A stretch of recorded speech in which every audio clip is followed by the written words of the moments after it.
রমজানের ২৭ তারিখ লাইলাতুল কদরের রাতের বেলা আপনি নিয়ত করে নেন ২ রাকাত নামাজ আদায় করবেন। সলাতুত তাওবা মানে হলো তাওবার নামাজ। জিন্দেগির গুনাহের কথা চিন্তা করে নামাজের মুসল্লার মধ্যে আপনি দাঁড়ায়া যাবেন।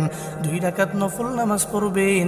যেই সূরা দিয়া মন চায় ওই সূরা দিয়াই ২ রাকাত নামাজ শেষ করে সালাম ফিরাইয়া নবীর উপরে দরুদ পড়বেন শতবার।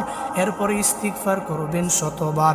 এরপরে চিন্তা করবেন, হে মালিক, আমি জিন্দেগিতে গুনাহ কম করি নাই।